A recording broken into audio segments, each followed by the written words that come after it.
Every company we partner with is the best in their field, creating seamless banking, engaging millions of fans, or developing AI that saves lives. But being the best is no longer enough. The world is moving faster than ever, and predicting what's next? Forget about it. Every company has a choice. Lead innovation or be eclipsed by it. Someone is coming for your spot at the top. We make their job impossible. We're not just another technology vendor here to dazzle with fluff or empty promises. We're a software engineering partner that helps companies move forward through technology that improves lives. The products and services that people and businesses depend on, day in, day out. We help move the needles that matter for the world's most innovative companies. By removing complexity, by combining knowledge with AI, by being trustworthy and dependable. Simple, smart, reliable. That's our mantra. We pioneered the global nearshore model to give you access to the best technical minds with the speed and proximity that make execution flawless. We don't just talk about change, we engineer it. No endless PowerPoints, no empty promises. We don't reinvent or reimagine. We drive results.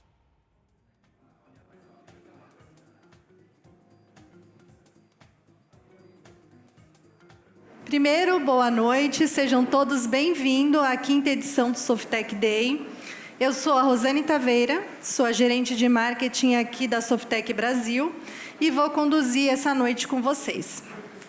É com imensa alegria estarmos juntos mais uma noite para celebrar, aprender e inspirar.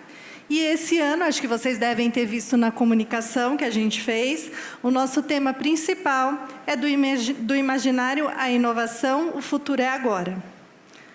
Para nos guiar nessa jornada, a gente vai ter conosco aqui o professor Diogo Cortis, que vai compartilhar a sua visão provocativa sobre como o futurismo e as tecnologias emergentes estão mudando as interações do mundo. Como de costume e como não poderia faltar, acho que eu vou falar um pouquinho com o público que está em casa, que vocês sabem que vai ter um público que estará online. A gente vai ter alguns sorteios, então quem quiser participar desse sorteio, a gente vai ter um QR Code na tela para que vocês possam escanear e o nosso time vai disponibilizar também o nosso link através do chat. Agora, eu tenho a honra de chamar aqui no palco nossos VPs de negócios, Ana Dividino, José Marcos Brum e Adriano Cândido. Além disso, o nosso Country Manager, para poder fazer uma apresentação aqui inicial para vocês, tá bom? Vamos para o palco, gente. O palco é de vocês agora. Obrigada.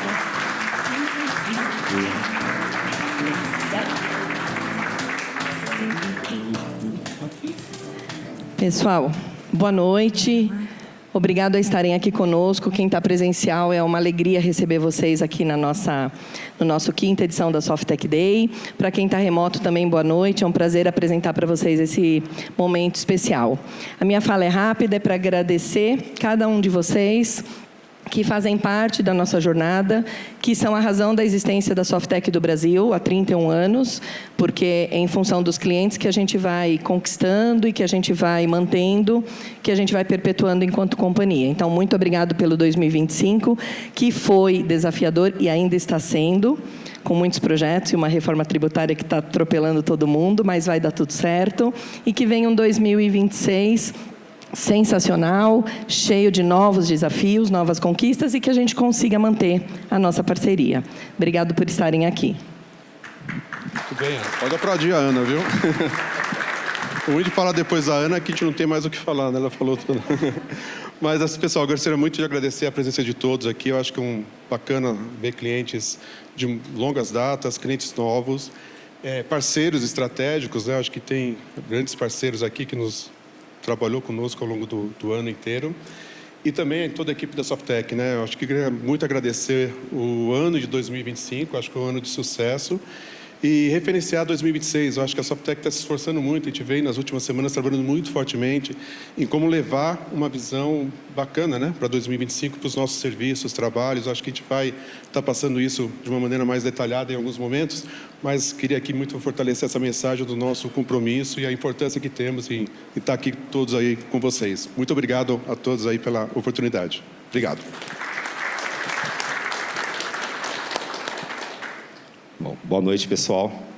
Agradecer também, né, a presença de todos os clientes, os parceiros, como foi comentado, né, pela Ana e pelo Brum.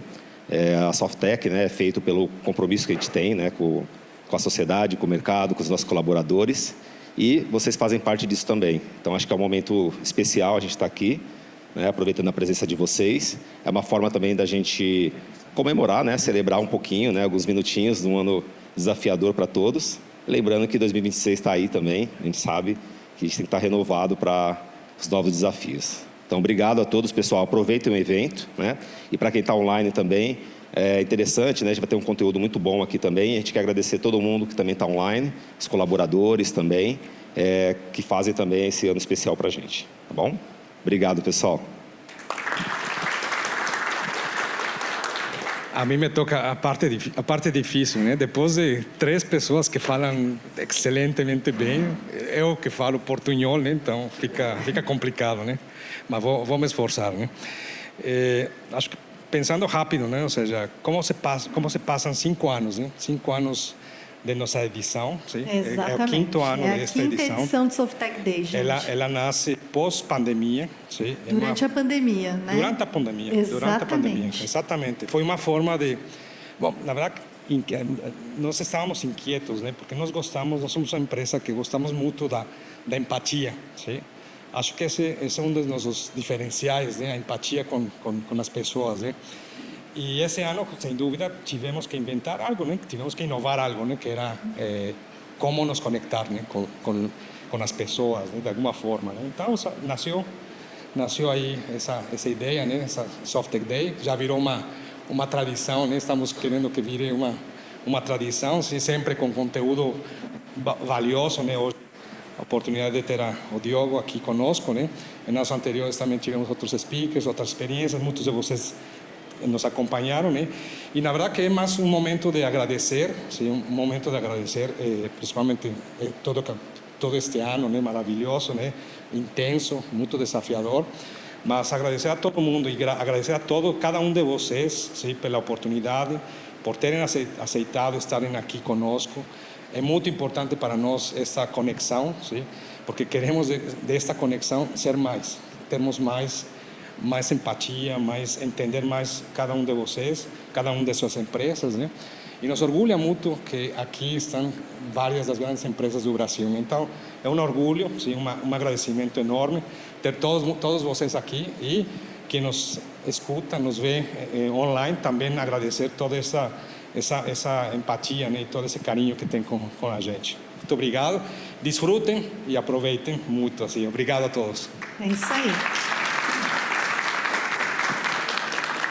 Obrigada, pessoal, pelas palavras aí de vocês, viu? Como o Mike comentou, é a 5ª edição. A gente começou ali no momento em que a pandemia estava no finalzinho, justamente tentando fazer como estar próximo das pessoas, como se conectar às pessoas estando distante. Então, a ideia desse evento também é trazer todo mundo para perto, para que vocês se conheçam. É um momento de conexão mesmo para compartilhar bons momentos aqui com todos vocês. Agora eu vou falar um pouquinho novamente com o público que está em casa. A gente, como todos os anos, eu comentei no início, a gente faz alguns sorteios. E para quem quiser participar desses sorteios, eu peço que leia o QR Code que vai aparecer na tela ou acesse o nosso chat, onde vai ter um link, onde você vai poder se inscrever e no final do evento a gente vai dar os nomes das pessoas que foram sorteadas, tá bom? Agora, a gente vai mergulhar de fato no nosso tema que a gente trouxe. Eu vou convidar ao palco o professor Diogo Cortis. Ele que é pesquisador, professor, especialista em tecnologias emergentes. Diogo vai nos guiar numa jornada sobre como o futurismo e a inteligência artificial estão transformando comportamentos, negócios e a sociedade. Diogo já está aqui, eu ia chamar, já está aqui do meu lado. Então, o palco é todo seu, conduz aí. O pessoal está bastante ansioso, é todo mundo aí de tecnologia. Acho que vai ser muito proveitoso. Obrigada por ter aceitado o nosso convite. Obrigado, tá o prazer é todo meu. Prazer, obrigada. Então, primeiro, palmas para você. Boa noite, é um prazer, uma honra estar aqui. Agradeço o convite da Softec. E a ideia é a gente discutir um pouco sobre o processo de transformação da inteligência artificial e olhando um pouco dessa perspectiva para os cenários de curto, médio, mas principalmente a longo prazo da relação da tecnologia com a sociedade, com os negócios, com o comportamento humano e com a cultura. Então a gente vai falar de IA, vai falar sobre futurismo, que não é prever o futuro é totalmente imprevisível, mas é uma abordagem muito interessante, cada vez mais sendo utilizada por governos, por grandes organizações internacionais, multinacionais, para pensar e navegar nesse mar de incerteza. Então, só me apresentando brevemente, sou Diogo Cortiza, sou professor da PUC de São Paulo, hoje trabalho em diversos cursos, mas especialmente orientando pesquisas de mestrado e doutorado na área de inovação, inteligência artificial.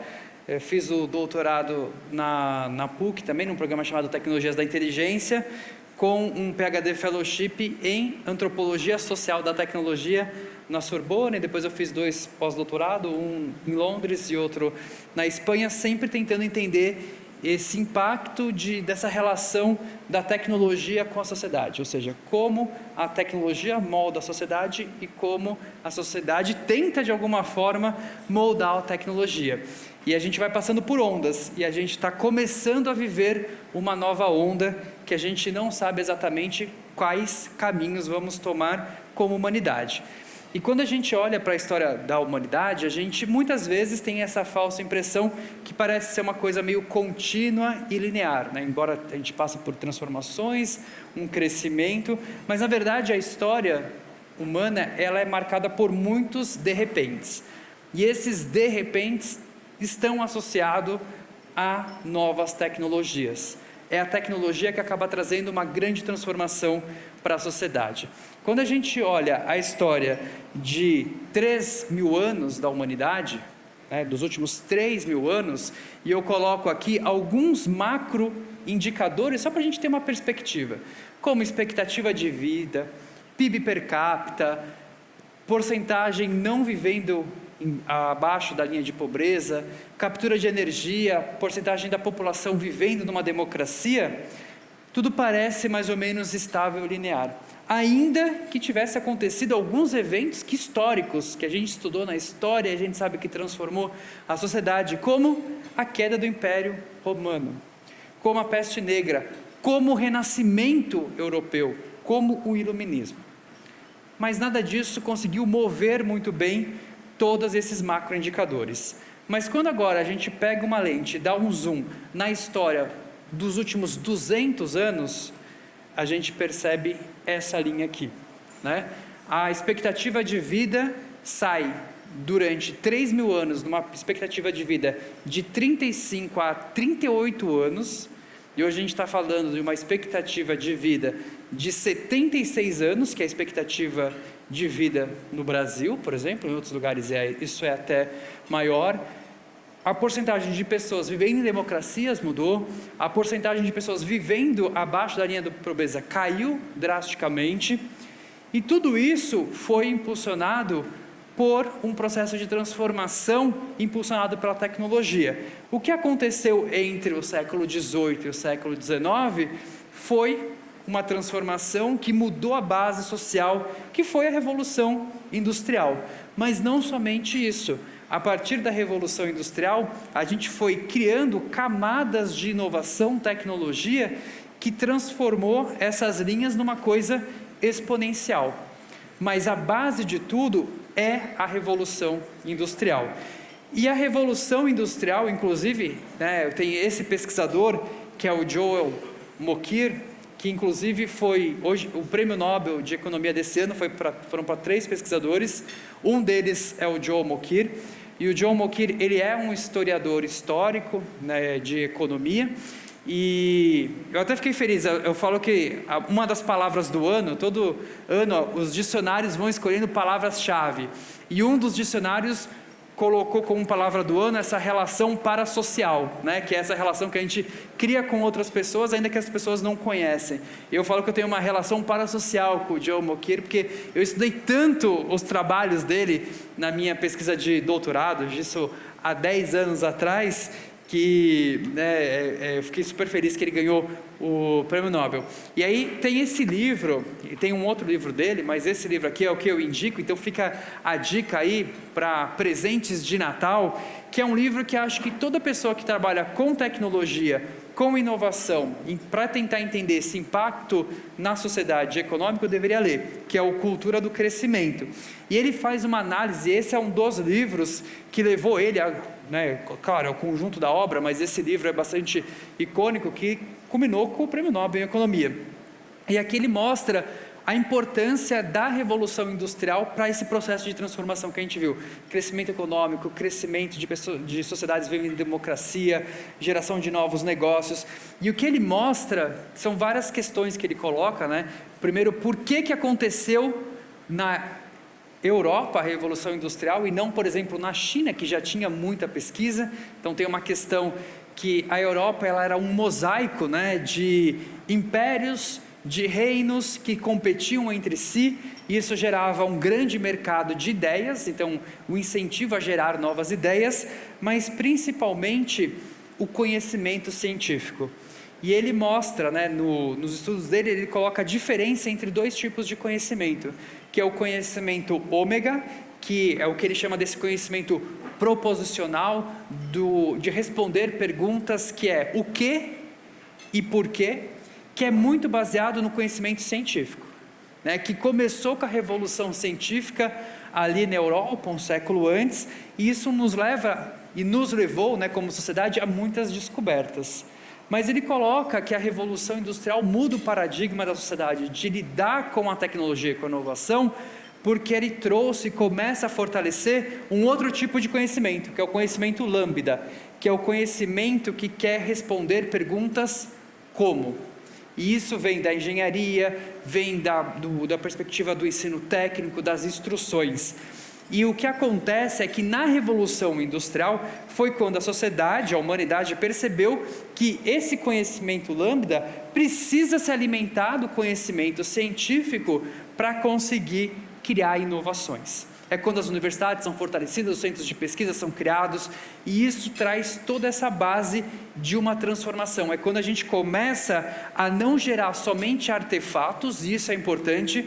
Tecnologia, né, a gente pode entender várias coisas como tecnologia, e na história da humanidade a gente foi criando uma série de tecnologias, mas é quando o conhecimento de uma tecnologia, o conhecimento científico sobre o funcionamento de uma tecnologia, acaba sendo fundamental para fazer toda uma área avançar, né? Não é por menos que hoje há uma grande competição pelos grandes pesquisadores de inteligência artificial. Então vocês devem ter visto aí a movimentação que a Meta está fazendo de pagar bônus, que é tipo jogador de futebol, para um pesquisador de inteligência artificial, bônus de 200 milhões de dólares, né? Quase 200 milhões de dólares para a pessoa ir trabalhar na Meta, um pesquisador de ar, né? Então a gente vê esse domínio, essa prevalência do conhecimento científico que nos levou a diferentes inovações. E quando a gente fala de tecnologia e inovação, tem duas palavras que é fundamental. A primeira delas é imprevisibilidade e a segunda delas é comportamento. Então toda tecnologia ela é imprevisível no seu próprio desenvolvimento tecnológico, porque uma tecnologia vai habilitando outras, então a gente não consegue prever qual é o ritmo de desenvolvimento daquela tecnologia, a gente consegue ter uma ideia, mas ela toma rumos diferentes, né? E a inteligência artificial generativa mostra exatamente isso. Então, o boom da IA generativa, desses grandes modelos de linguagem, desses grandes chatbots, ele acontece com base numa arquitetura, né, que boa parte de vocês conhecem, que é a arquitetura Transformer, que foi pensada, desenvolvida como uma uma arquitetura para uma função de tradução, que foi pensada pelos pesquisadores do Google. Depois isso foi sendo desenvolvida, né? Foi criando diferentes modelos de linguagens menores, mas qual que foi a grande sacada dos pesquisadores da OpenAI? Foi escalar isso, né? Então eu lembro que um pouco antes da pandemia, em 2019, tem uma grande conferência acadêmica, que é a EMNLP, que é a principal conferência de IA para processamento de língua natural, que foi em Hong Kong, eu participei, e lá todo mundo já falava dos transformers, inclusive os pesquisadores das grandes empresas, né, das Big Techs, Google e tal, mas ninguém tinha essa perspectiva desse chatbot super conversacional que a gente tem hoje, né? E isso vem de uma mudança de um paradigma que a própria OpenAI coloca ali, da escalabilidade, né? Então, se eu escalar esse modelo e deixar gigante, será que ele passa a entender melhor a língua humana e a gerar respostas melhor? Então, era uma hipótese que a OpenAI tinha, e em 2020 eles criaram o GPT-3, que foi a primeira versão ali, que depois deu a base ao ChatGPT original, mas com uma escala muito grande. Então, naquela época, vamos voltar no tempo, 2020, os principais modelos de linguagem que estavam sendo utilizados pela indústria, pela área acadêmica, ficavam ali em torno de 350 a 500 milhões de parâmetros, né? Que parâmetros é esse, vamos dizer assim, ali os pesos dentro da rede neural, dos cálculos, que dão o conhecimento do modelo. E a OpenAI apresentou o GPT-3, que tinha 175 bilhões de parâmetros. Saiu de 500 milhões para 175 bilhões de parâmetros. Ou seja, foi uma coisa meio maluca, assim, né? Nem o pessoal do Google estava apostando muito nisso, né? Nem o pessoal da Meta estava apostando muito nisso, mas era um movimento que aconteceu, que levou ao investimento que se estima ali daquele para treinar o GPT-3 de torno de 6 a 7 milhões de dólares, que hoje parece nada, né, quando a gente está falando de inteligência artificial, mas ninguém queria colocar 6, 7 milhões para treinar o modelo, para saber se aumentando dados, aumentando o tamanho do modelo, ele ia se comportar de uma maneira tão explosiva, e foi o que aconteceu. Então, o processo de desenvolvimento é imprevisível, porque vão aparecendo inovações que pegam todo mundo de surpresa. E o segundo ponto é o comportamento. Quando a gente tem uma tecnologia, a gente coloca na sociedade, as pessoas começam a adotar e dar usos diferentes da maneira com a qual a gente planejou muitas vezes. E a tecnologia, ela vai mudando o comportamento. E isso é fundamental. Na literatura, pelo menos nos meus artigos, eu sempre falo que uma tecnologia que não muda comportamento não é inovação, é uma invenção. Quantas vezes você já foi em museus de ciência que tem lá uma inovação super interessante, mas que está no museu? Está no museu por quê? Não teve um processo de adoção, porque não passou por um rápido momento de adoção. E como a tecnologia muda comportamento, também é imprevisível. Então, imprevisibilidade e comportamento são essas duas palavras-chave para a gente entender qual que é o avanço tecnológico. É imprevisível do ponto de vista do desenvolvimento tecnológico, é difícil prever aonde chega o desenvolvimento tecnológico, e é imprevisível do comportamento que ela vai mudar na sociedade. Então, esse é o primeiro ponto que a gente tem que colocar. Nas ciências sociais, a gente tem as leis das consequências não intencionais. Uma coisa super bem estudada. Então, qualquer lei, qualquer política pública, ela acaba gerando consequências não desejadas. Então, vamos pensar, quando teve a lei seca nos Estados Unidos, a ideia era combater o consumo a álcool.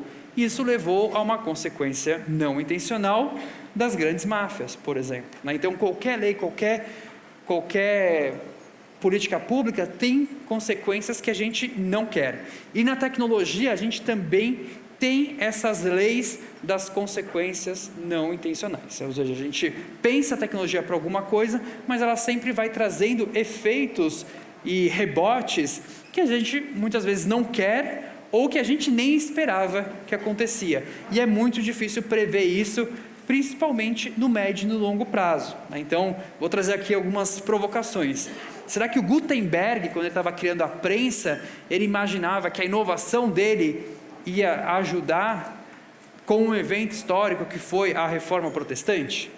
Será que o Thomas Edison conseguiu imaginar, antecipar o cinema, né? E isso eu vivi, esse momento de transformação, né? O povo da internet, ali, da origem da internet, 2007, 2008, não antecipou o rage bait, né? Que inclusive é a palavra do ano que foi escolhida por um dos dicionários, que é esse engajamento pelo ódio. Então você cria um conteúdo porque você sabe que vai trazer uma emoção negativa, a pessoa vai rebater aquilo e aí o algoritmo vai entender que é bom e isso vai levar ao engajamento. Então são transformações do comportamento que é difícil da gente antecipar. E o fato é que a gente tenta, a gente acha que é bom, mas somos péssimos em prever a tecnologia.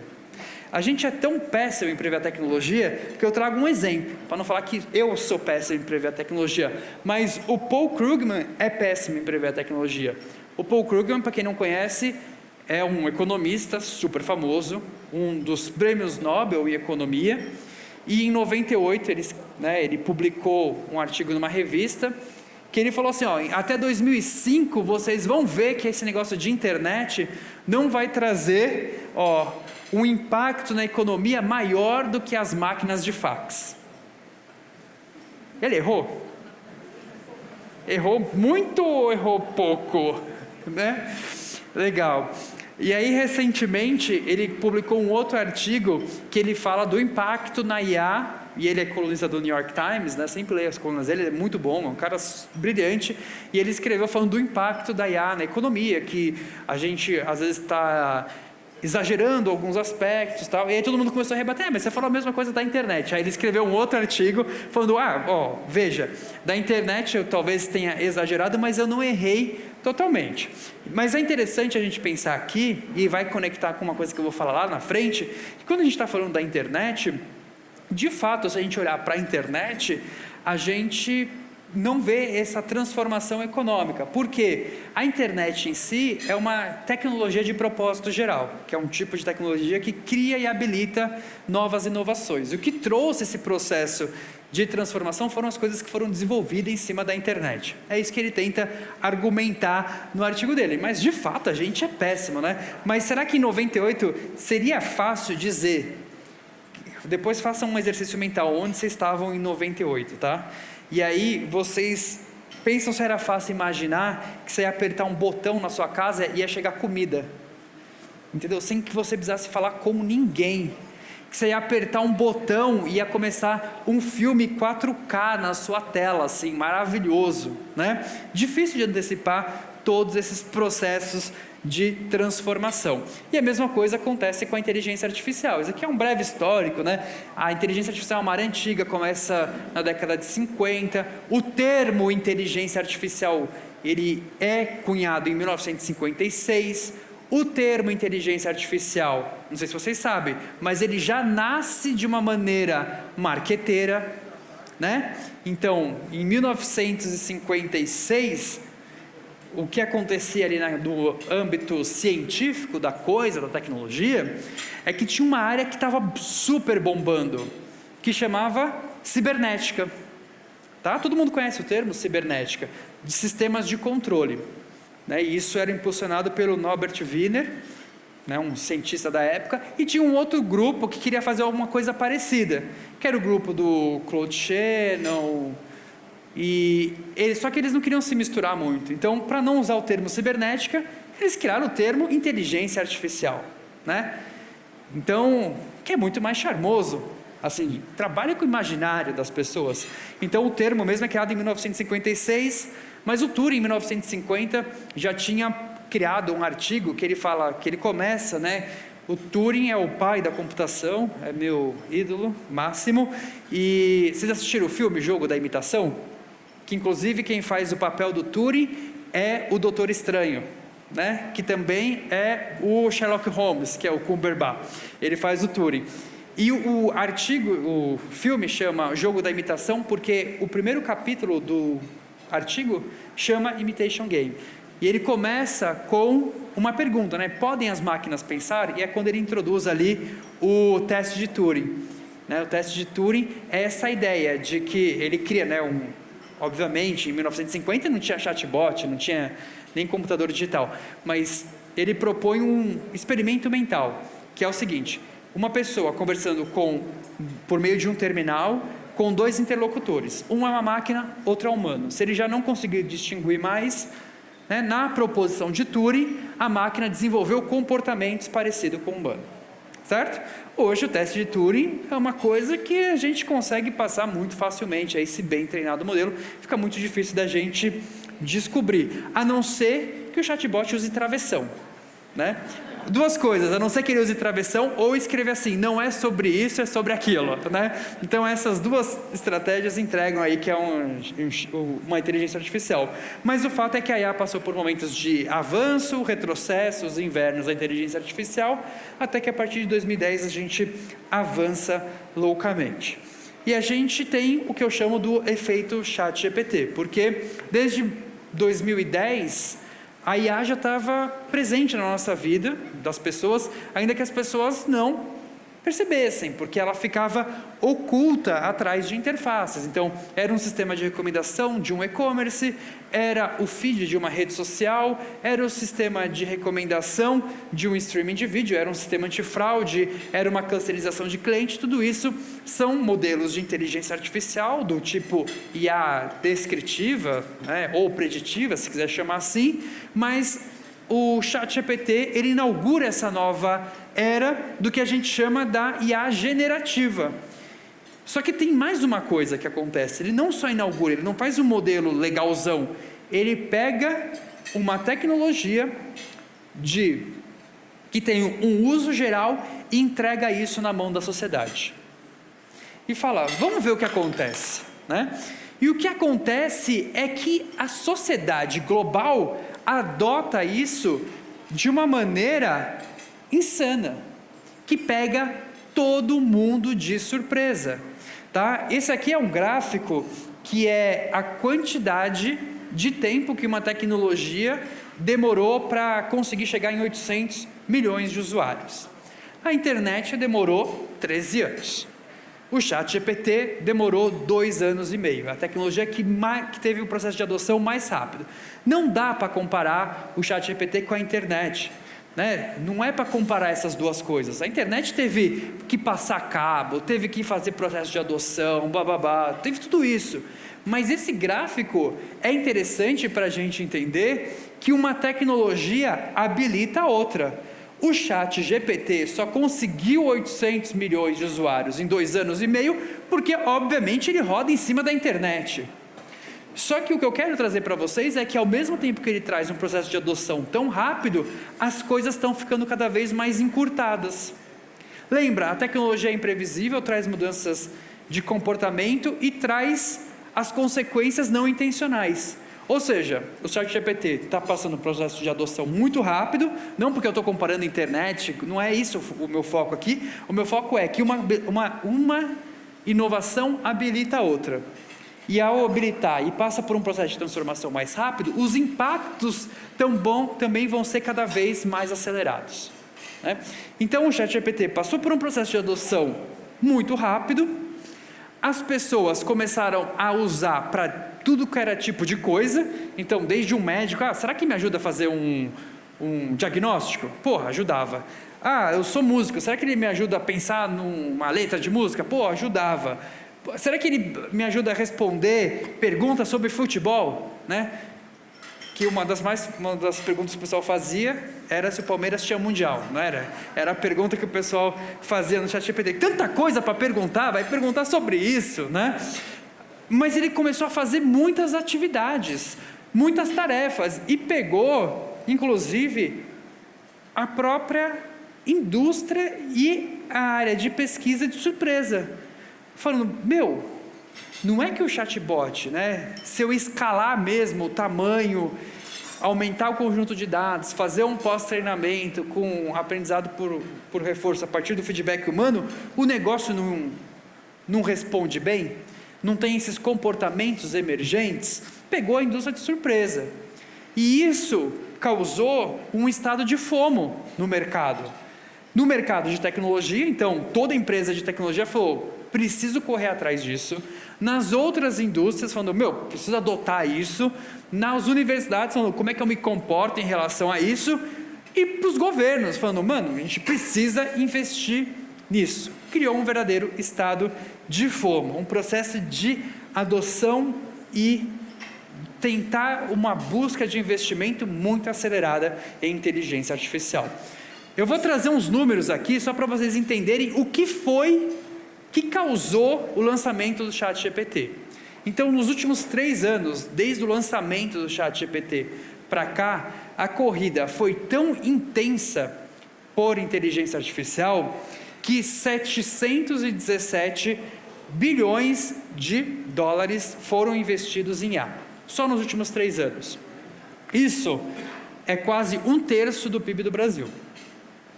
Isso, e esse é um dado mais importante para nós, é mais capital do que todo o Vale do Silício investiu em tecnologia desde 1956.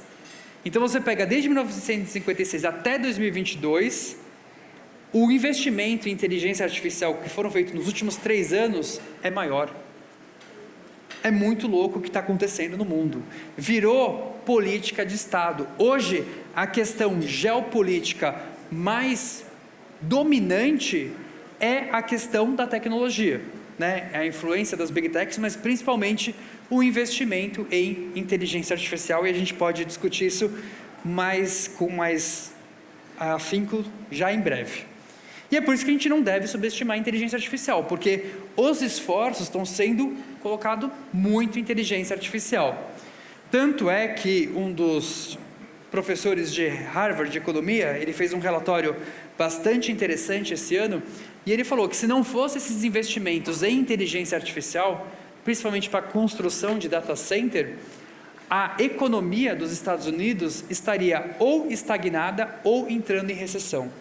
Porque os investimentos em inteligência artificial são responsáveis por quase 90% do crescimento do PIB em 2025.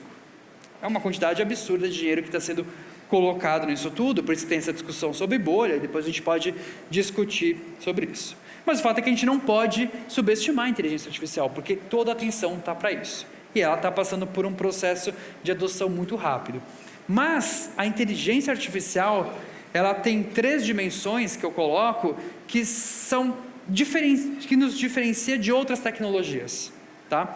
E vai fazer sentido a gente entender a importância de transformação que a tecnologia tem para transformar a base da sociedade.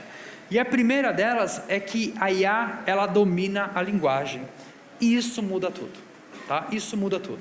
Porque a linguagem é a função cognitiva humana, uma das mais importantes. É como a gente organiza pensamentos complexos, né? Como a gente dá sentido para as coisas, mas é principalmente a forma como a gente se comunica. E comunicação é fundamental para que a gente consiga juntar conhecimento para fazer coisas complexas, certo? Ninguém sozinho no mundo tem o conhecimento para fazer um foguete. Eu preciso de diferentes conhecimentos, diferentes background, por isso que o que faz, se a gente pensar as organizações, as empresas do mundo, se a gente pensar a partir do ponto de vista da epistemologia, é organizar o conhecimento que está disponível na sociedade.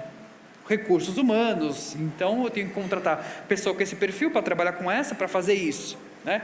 É isso que faz, né, as empresas, de forma geral, organiza conhecimento também. E a IA também organiza nosso pensamento.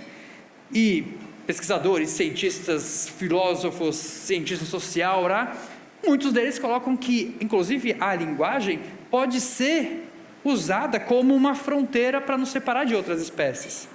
Porque outras espécies têm pseudolinguagem, mas não tem a linguagem como humana, certo? Você conversa com o seu cachorro, você conversa... Bom, com o papagaio você conversa falso, tá, gente? Mas, agora, o que aconteceu na história da humanidade? A gente colocou no mundo um treco que conversa com a gente. Mas não é da nossa espécie, não é humano. Mas entende as minhas intenções, responde muitas vezes de uma maneira afetiva e persuasiva, e isso embaralha toda a situação, que é o que a gente vai ver. E, mais fundamentalmente, ela começa a deteriorar essas interfaces que a gente tinha com a tecnologia. Por quê? A tecnologia é algo que é externo ao ser humano. E aí tem as interfaces com a tecnologia que delimita muito bem o que é o humano, que sou eu, Diogo, o que é a tecnologia. Um copo, uma taça, né? Eu pego a taça, que é uma tecnologia, e eu tenho uma interface física. Se eu for para o mundo digital, eu tenho as interfaces digitais. Ainda que as interfaces digitais elas sejam metáforas do mundo real, eu sei que é um outro mundo ali, eu sei onde começa e termina a tecnologia. Embora tenha um negócio chamado lixeira no computador, né? Um lixeira que se arrasta arquivo. Arquivo vai para a lixeira, mas você tem uma interface digital, embora tenha metáforas. Só que agora, né, com a IA, ela domina uma interface que é natural humana, que é a linguagem. E isso começa a embananar a cabeça do humano. Então a gente já não consegue mais entender aonde começa a tecnologia e aonde acaba o humano. É claro, né, ainda tem a interface do chatbot, que segura isso. Mas a partir do momento que a gente tem esses novos dispositivos que vão surgir e vão conversar, que são as grandes apostas aí das grandes empresas de tecnologia, isso vai mudar a forma como a gente vai interagir com a tecnologia. Primeiro ponto, então, a IA domina a linguagem. O segundo ponto é que ela é uma tecnologia de propósito geral. Nos estudos econômicos e sociais da tecnologia, a gente tem diferentes tipos de tecnologia. E um dos tipos de tecnologia são isso que a gente chama de GPT, que não é GPT do chat GPT, vem de General Purpose Technology, que é tecnologia de propósito geral, que é aquela tecnologia que é uma tecnologia, obviamente, mas ela tem algumas características diferentes. Primeiro, ela cria uma infraestrutura para a gente desenvolver e habilitar novas inovações. Então, se eu perguntar para você o que é a energia elétrica, você vai me responder, é a luz que acende, é o telão, é não sei o quê. Se eu perguntar para você o que é a internet, vocês vão falar, é o WhatsApp, é o site, é a rede social, é o streaming. Não, essas coisas não são a internet e não são a energia elétrica, são aplicações que foram desenvolvidas em cima disso. A internet é uma infraestrutura comunicacional, cabos, protocolos, tudo isso foram inovações, novas tecnologias fins que foram criadas em cima da internet. Então, a gente tem a internet, tem a web, e aí vieram os aplicativos e tudo isso. E o lance é que a inteligência artificial, ela já começa a ser entendida como uma tecnologia de propósito geral. Assim como a internet criou uma camada comunicacional, né, a inteligência artificial cria uma nova camada, só que uma camada cognitiva.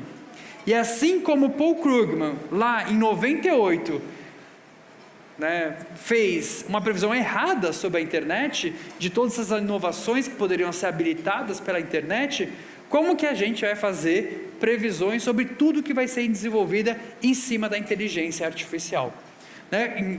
Inclusive, esses grandes modelos de IA, a gente chama de modelos fundacionais, ou seja, ele cria uma fundação para que a gente possa desenvolver novos produtos, novos serviços, os quais muitas vezes a gente não consegue antecipar hoje, e esse é um grande desafio. Então essa é a segunda característica radical da inteligência artificial.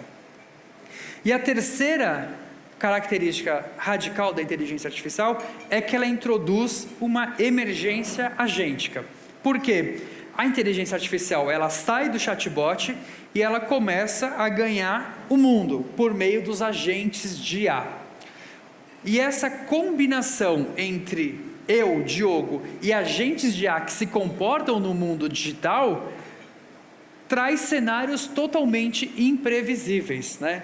Do tipo, do que acontece do comportamento do meu negócio, o que acontece com o comportamento humano e o que isso muda a partir do momento que não é necessariamente o Diogo que está fazendo algo, mas é um agente em nome do Diogo.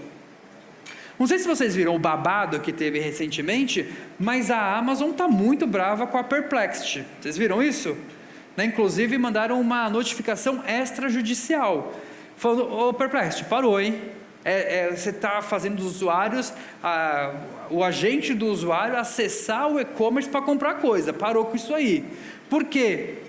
a Amazon começou a perder várias coisas que são fundamentais para o seu modelo de negócios. Primeiro, que na Amazon tem os anúncios, mas se é um agente que está acessando, isso se perde, porque o agente vai direto no negócio. Tem uma outra questão, se é o agente que está acessando, como que eu coleto analytics? Dados comportamentais do cliente. Muda todo o jogo. Mas tem uma outra série de coisas que muda a configuração, né? Se é meu agente que faz alguma coisa, como que fica a responsabilização de algo que meu agente pode ter causado? E a gente vai discutir mais para frente que esse é um dos pontos importantes que o projeto de lei no Brasil está tentando colocar. Entenderam? 3 coisas importantes. O negócio conversa com nós, domina a linguagem, ele é uma tecnologia de propósito geral, vai estar em todo lugar, todo tempo, o tempo todo, e as coisas vão começar a se comportar, às vezes, em nosso lugar. Então isso traz uma série de possibilidades, de oportunidades. Mas, nas minhas pesquisas, eu estou focando a IA muito em entender como ela está criando e mudando novos paradigmas para a humanidade. Tem um filósofo da ciência que eu amo de paixão também, que é o Thomas Kuhn. Não sei se vocês conhecem o Thomas Kuhn, mas também fica a recomendação de um outro livro dele, que ele fala das estruturas da revolução científica. É muito bom, porque ele trabalha com uma ideia parecida. Ele fala, olha, a gente como humanidade, a gente tem a ideia de que o conhecimento humano, ele é acumulativo e vai crescendo de forma linear. E ele fala, não é isso que acontece, não é isso. O que acontece, o conhecimento humano só avança e evolui quando eu tenho um paradigma, né? O que é um paradigma?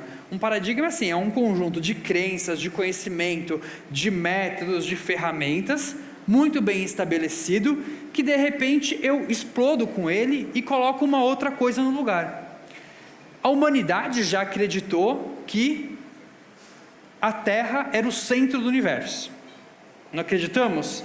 E depois, a partir de novas evidências, a gente rompeu com esse paradigma e colocou isso no lugar. Né? A mesma coisa a física quântica, ela rompe com muitos paradigmas da humanidade e coloca outras coisas no lugar. Principalmente essa questão da perspectiva da imprevisibilidade. Né? A física clássica trabalha muito com essa ideia da previsibilidade. Eu consigo calcular tudo. Né? Tem o demônio de Laplace, todo mundo conhece o Laplace, né? Mas tem o demônio de Laplace. Coloca assim, ó, se eu conseguir calcular todas as coisas, os átomos do universo, eu consigo prever tudo. Né? E a física quântica rompe com isso. Então, da mesma forma que a gente tem as quebras de paradigmas científicas, a gente tem quebras de paradigmas econômicas, sociais. E é isso que a inteligência artificial está fazendo. Ela está criando novos paradigmas, conjunto de crenças, formas de trabalho, rompendo com outras, em diferentes áreas. Cognitivas, afetivas, comportamentais, econômicas, geopolíticas, e a gente vai navegar por algumas delas aqui, né? No meu grupo de pesquisa, eu tenho 12 orientandos de mestrado e doutorado, né? Então a gente tem uma lista, que estão atualmente, né? Mas já tive 25. A gente tem uma lista com 20 paradigmas que a gente estuda. Eu vou trazer só alguns aqui, para a gente entender o desafio que a gente tem como decisores, como executivos, como empreendedores, mas também como pessoas, como humanos, né? Como pais, como educadores, como cidadão do mundo. O primeiro deles é o paradigma da experiência agêntica. O que acontece é que, de novo, a IA conversa com a gente e isso está mudando a forma como as pessoas se relacionam com a tecnologia. Né? Então a gente, durante muitos anos, aí, nos últimos 10 anos, teve uma sigla que bombou, UX, User Experience. Ou seja, eu preciso criar a melhor interface para o meu usuário para que ele não tenha que pensar. Né? Inclusive eu que criei o curso de design da PUC, o bacharelado, e é todo baseado com foco em design de interação, user experience e tal. E eu lembro que um dos livros clássicos que a gente usa é do Steven Kruger, que fala, que o livro chama Não Me Faça Pensar, né? Que é como você cria aquela interface para não fazer o usuário pensar. E hoje a gente não pensa. Né? Tanto que a gente começa a fazer uma coisa e de repente você fala, tem que acessar, sei lá, o Gmail para buscar uma informação. Você está preenchendo um formulário. Aí você vai num outro lugar para buscar a informação que você precisa colocar no formulário, você foi engolido. Né? De repente você está no YouTube vendo um vídeo de 40 minutos, tá ligado? E o formulário deu timeout. E inclusive, não acontece? A gente é engolido porque a gente não tem mais fricção no mundo. né? O user experience ficou tão bom que realmente a gente não pensa mais.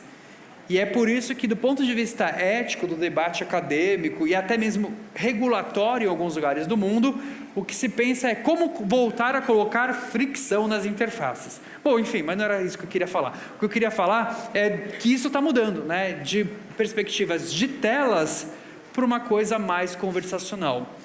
A The Verge fez, junto com a Vox Media, fizeram uma pesquisa e mostraram que, por exemplo, 52% das pessoas já passaram a usar mais chatbots de IA do que buscar as informações num buscador tradicional, como o Google, tá?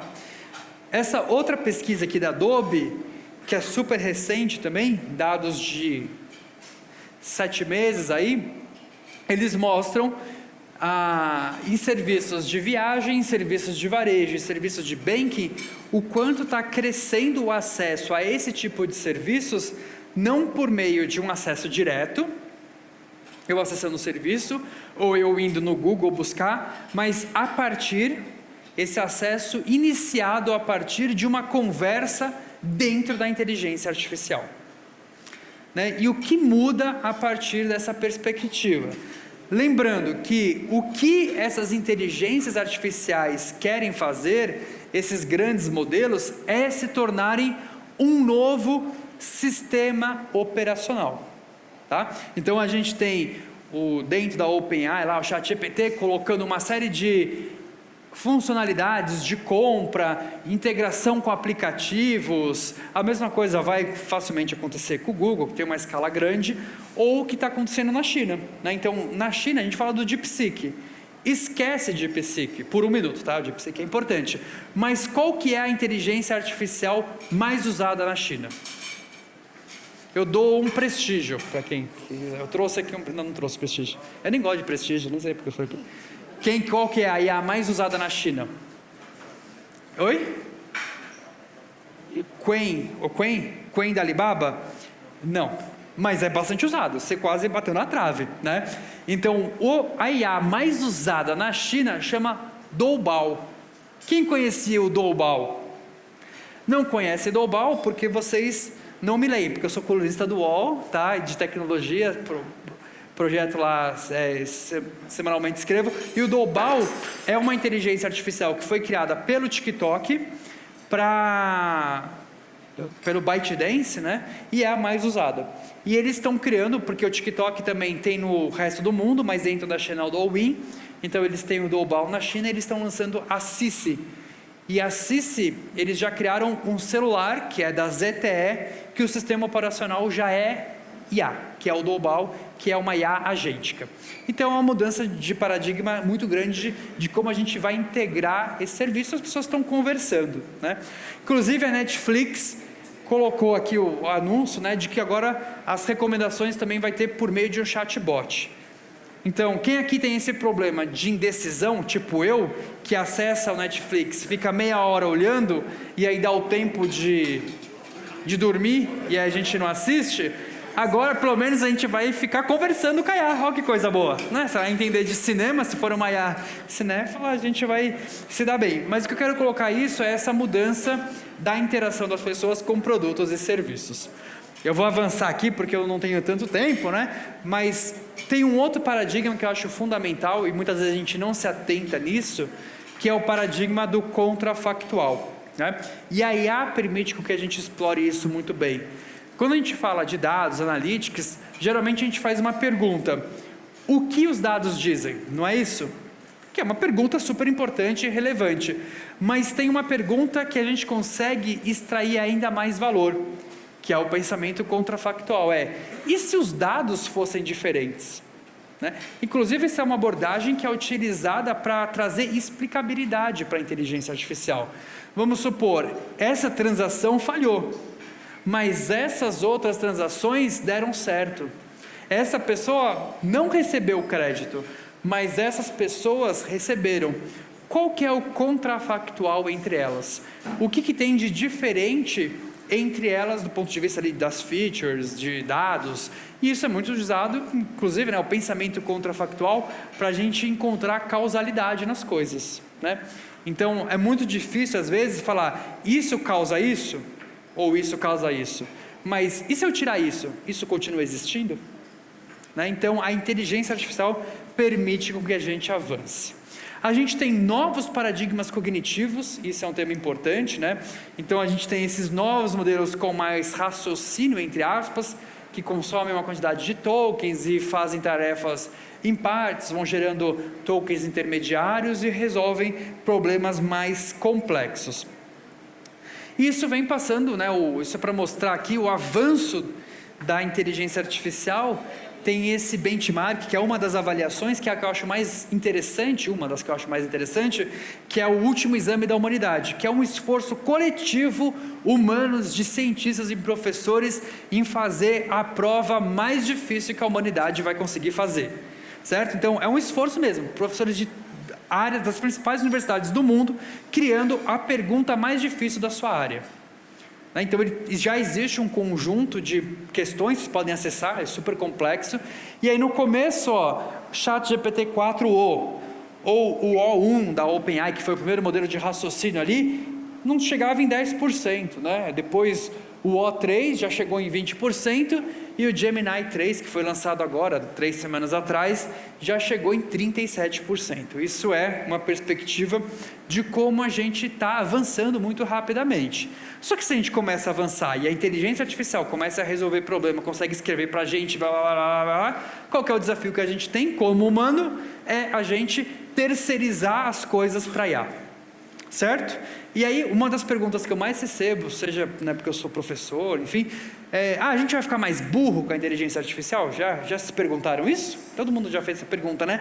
E de fato vai, se a gente usar da maneira errada, né? E acho que esse estudo é bastante interessante, que é um estudo de pesquisadores do MIT, que eles usaram EEG, eletroencefalografia, para coletar informações, né, da conectividade cerebral, ou seja, a conectividade entre as diferentes regiões do cérebro, e eles usaram uma tarefa muito específica, que era escrita, tá? Escrita de um ensaio. Então, um grupo começava escrevendo com IA, o outro grupo começava escrevendo sem IA. Tranquilo? O que vocês acham que aconteceu? É meio óbvio, né? A gente já tinha dados comportamentais sobre isso, mas esse estudo traz dados neurofisiológicos, né, neuronais sobre isso. O grupo que usou o ChatGPT, obviamente, teve menos conectividade cerebral, ou seja, as regiões do cérebro tiveram menos engajamento ali. Tranquilo? Aí saiu na mídia, o ChatGPT nos deixa mais burro, atrofia a nossa cognição, nosso cérebro. O pessoal não leu o estudo inteiro, eu li, tem 82 páginas, e a segunda parte do estudo é a mais interessante, porque o que eles fazem? Eles invertem os grupos. Você que começou com o ChatGPT, vai escrever na mão agora. Você que começou a escrever na mão, vai escrever com o ChatGPT. Ela está fazendo um sinal que está faltando, está acabando, mas é que eu tenho mais slides. Não, mas tá. E aí o que aconteceu? Vamos lá. O segundo momento, inverteu, certo? O grupo que começou a escrever com o ChatGPT e foi escrever na mão, não engajou cognitivo. Só que o grupo que começou a escrever na mão e foi para o ChatGPT teve um aumento. Ou seja, é como se eu começasse a tarefa de maneira eu por mim mesmo, eu já engajo. E aí a hora que eu vou para a inteligência artificial, isso expande a minha cognição. É um estudo muito limitado, com um N, né, uma amostra muito pequena, reduzida, mas nos dá sinais de como começar a utilizar a inteligência artificial e até em que momento inserir dentro de um ambiente educacional, por exemplo, né? E quando a gente fala de IA, a gente tem que pensar sempre em duas estratégias, né? Porque às vezes a gente coloca tudo num balde só, mas a gente tem o uso individual e a gente tem uma implementação corporativa. O uso individual é a gente usando IA e a implementação corporativa é nos diferentes produtos e serviços. E aí quando a gente pensa no uso para a pessoa final, a gente tem um novo paradigma, que é do colega de trabalho. Recentemente teve a Febrabantec aqui em São Paulo, eles me convidaram para participar de um painel e estava lá o presidente da IBM, o CTO do Bradesco, do Banco do Brasil, e aí um deles, que acho que foi do Bradesco, falou, a gente já tem 1000 agentes. Eu falei, mas como é que vocês conseguem dar conta, né, da governança desses 1000 agentes? Então é um desafio que tem do ponto de vista da implementação. Mas a gente tem que entender que a IA já consegue ser um colega de trabalho. E para trazer alguns dados interessantes, teve essa pesquisa que foi feita pela Harvard Business School, que foi na Procter & Gamble, e fez um experimento para entender o uso da inteligência artificial como um colega de trabalho. E aqui a gente vê o avanço, né? Aqui é a qualidade das entregas. O indivíduo sem IA é a base de corte. Aqui é um time sem IA, ou seja, aumenta a qualidade, obviamente, um time, diversidade de pessoas. Aqui é um indivíduo com inteligência artificial. E aqui é o time com inteligência artificial. Nesse experimento específico não trouxe grande avanço na qualidade. Então você fala, é melhor trabalhar com a IA do que trabalhar em time? Calma, porque esse outro dado aqui é mais revelador. Porque eles investigaram também sobre a questão de emoções positivas em relação ao trabalho. O indivíduo trabalhando sozinho, o indivíduo no time aumenta a qualidade de saúde mental, de emoções positivas em relação ao trabalho, o indivíduo com IA e o time com inteligência artificial que traz o melhor bem-estar ali para uma organização. O que começa também a nos dar caminhos de como adotar o uso da inteligência artificial. A gente tem um paradigma de reengenharia de processos e essa é a mais dificultosa e eu acho que é o maior desafio que a gente tem. Ontem a revista Época Negócios fez uma premiação, eles me convidaram lá para mandar um vídeo para falar sobre as tendências para 2026, e eu falei que uma das tendências, eu acho que é essa perspectiva de uma reengenharia de processos que a gente vai precisar fazer. Por quê?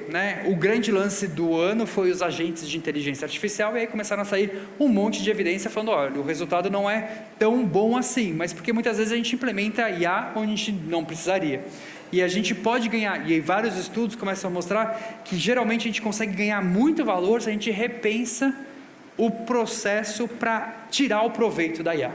Então esse é um paradigma que também acho que muitas organizações vão passar aí no próximo ano. A gente tem o paradigma do trabalho, então essa é pensando assim do ponto de vista macro, é um desafio que governos e a sociedade vai passar. Tem 2 estudos que apontam mais ou menos o caminho. Um é do FMI, mostrando que a IA hoje, ela já toca, afeta 40% dos postos de trabalho que estão no mundo global. E recentemente, um outro estudo da Organização Internacional do Trabalho vai no mesmo caminho, mostrando que mostra 25% dos postos de trabalho já estão expostos à IA. O que não quer dizer que 25% dos postos de trabalho vão ser dizimados pela inteligência artificial, não é isso que está trazendo o estudo, mas que ele vai sofrer algum tipo de perturbação, pode ganhar muita produtividade, só que se eu ganhar muita produtividade eu posso encolher a quantidade de vagas ofertadas, E o Fórum Econômico Mundial, ele traz uma perspectiva até 2030, eles fizeram uma pesquisa que saiu esse ano, mostrando essa transformação. Então, hoje, se a gente pensar aqui em tarefas que são desenvolvidas globalmente só por pessoas, é 47% no mercado de trabalho que são executados só por pessoas. Isso tende a cair para 33%, enquanto tecnologia mais pessoas sai de 30 e aumenta para 33. Então, de novo, aquele paradigma do colega de trabalho. O grande lance é que boa parte, que é 8%, vai ter um aumento de 8%, do que é só tecnologia para 34%. Então, a gente vai ter alguns deslocamentos. E os empregadores esperam, então, que até 39% das competências mudem até 2030. Então, é uma perspectiva também de requalificação da força de trabalho.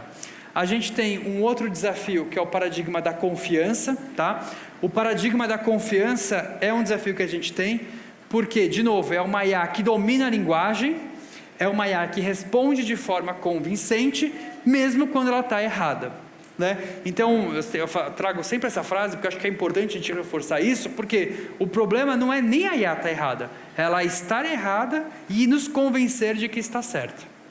Então, hoje, do ponto de vista técnico e científico, um dos maiores esforços de pesquisa é fazer a máquina dizer não sei. Olha que coisa bela.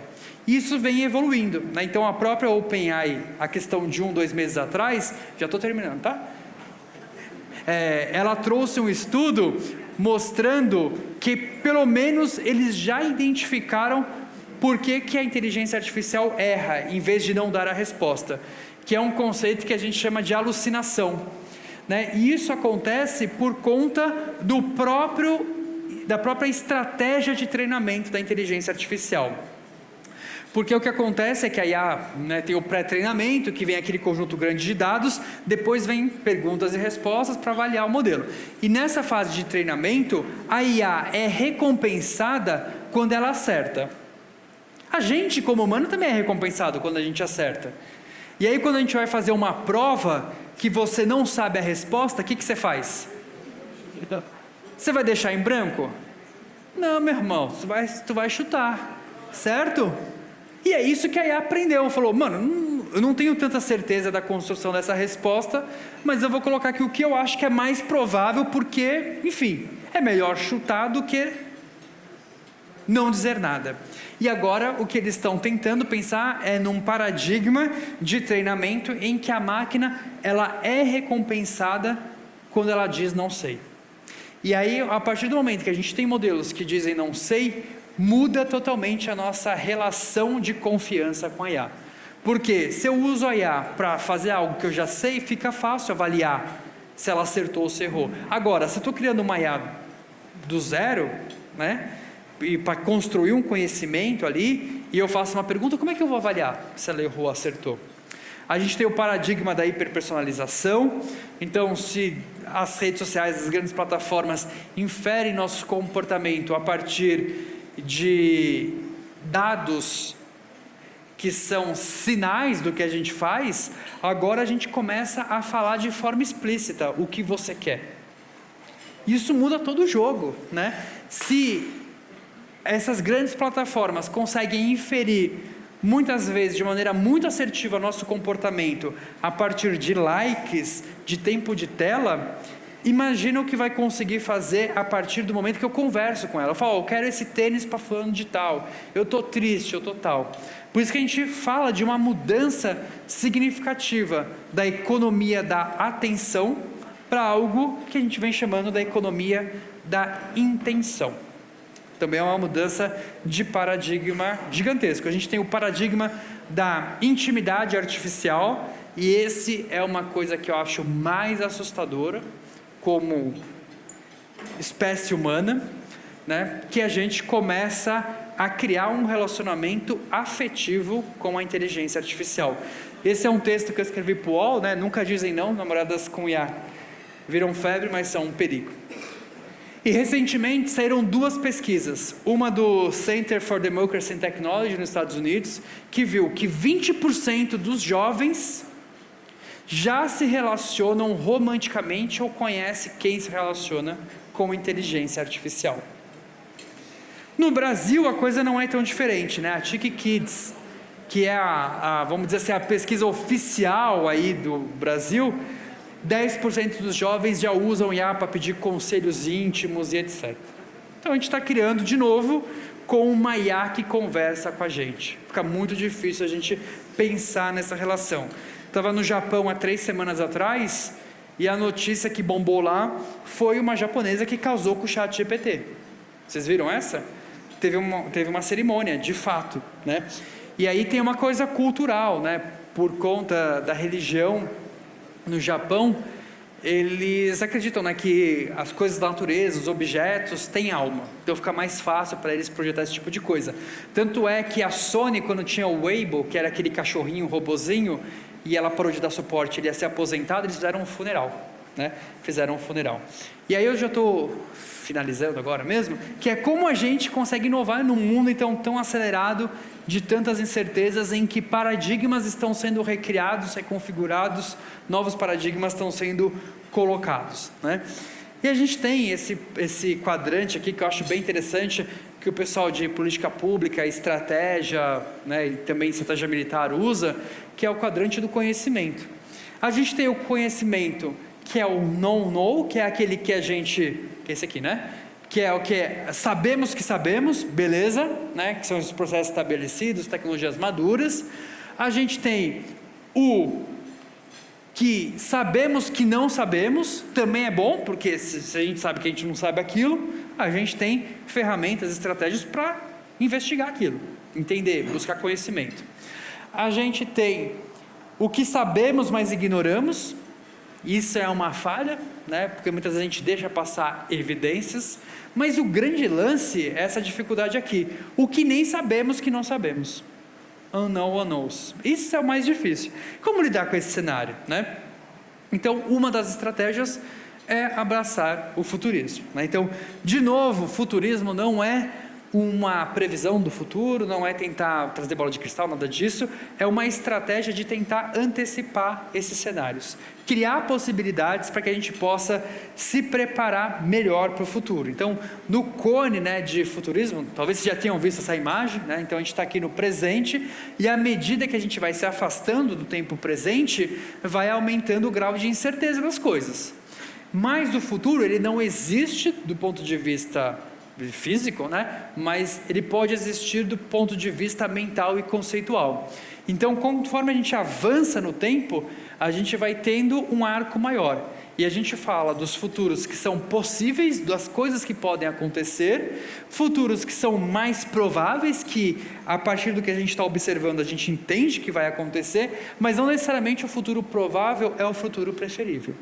Então, a gente cria diferentes sinais e vai criando estratégias para chegar nesses futuros que queremos, né? E é por isso que essa abordagem, né, de foresight, futurismo, design especulativo, vem ganhando tanta força, né? Porque a gente parte desses sinais fracos para conseguir construir esses cenários. De novo, não é previsão, é pensar em cenários futuros.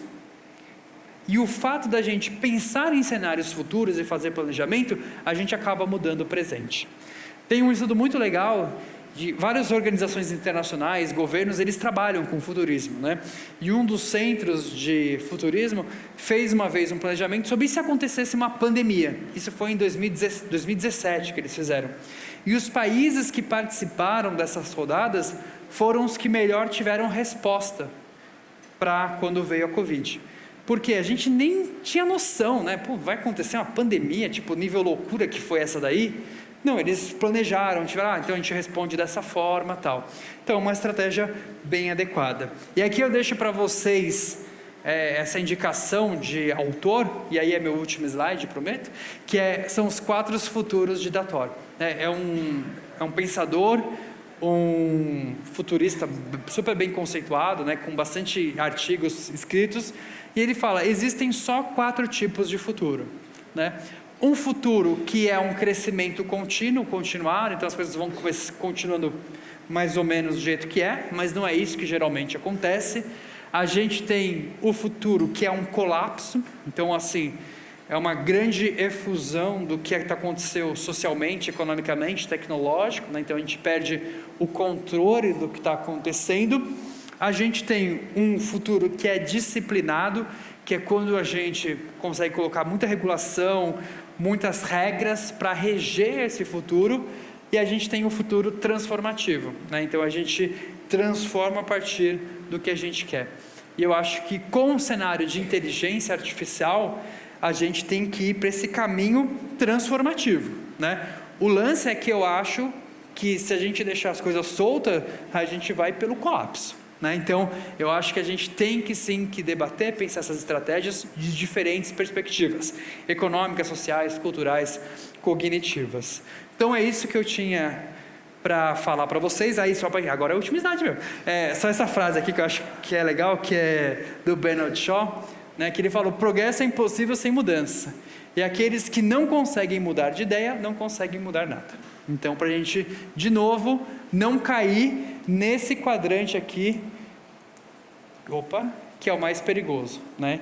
O que sabemos, mais ignoramos. A gente tem que sempre estar atento a essas evidências de transformação do mundo. Gente, foi um prazer estar aqui com vocês. Aqui também tem o meu contato e posto muitas coisas aí nas redes sociais, então foi um prazer. Muito obrigado, gente. E acho que a gente vai ter um painel agora, tá? Vocês não vão...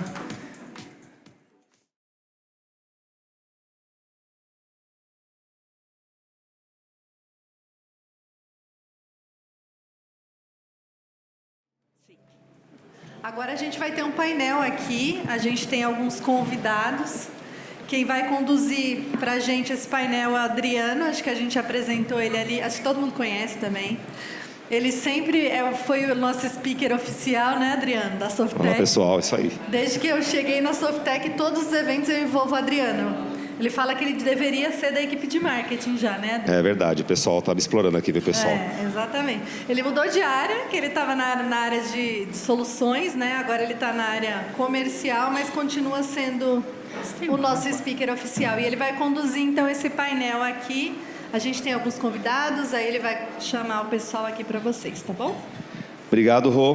Queria começar agradecendo o Diogo, né? Parabéns, Diogo. Acho que foi bem inspirador, né, para a gente. Acho que quando a gente consegue organizar um pouco as ideias, né, tanto o assunto relacionado à inteligência artificial e futuro, acho que ajuda a gente a acalmar um pouco a ansiedade. E o Diogo experimentou um pouco que a gente na TI vive, né, pessoal, que é a pressão de prazo, né, que ficaram, vamos lá, estamos atrasados, né, então, viver um pouquinho do que a gente vive no dia a dia. Pessoal, para o nosso painel de hoje, a gente convidou 3 executivos, né, da área de tecnologia, de grandes empresas, até para ajudar a gente a trazer um pouco, né, de algumas perguntas que pode ajudar o Diogo a esclarecer para a gente na experiência do dia a dia, tá? Então eu vou chamar aqui para o palco, primeiro o Odercio, da Klabin. Por favor, Odercio.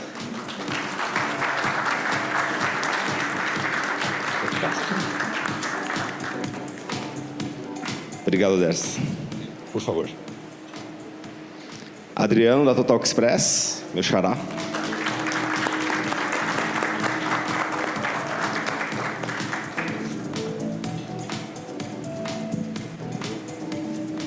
E o Djalma, da Ford, por favor.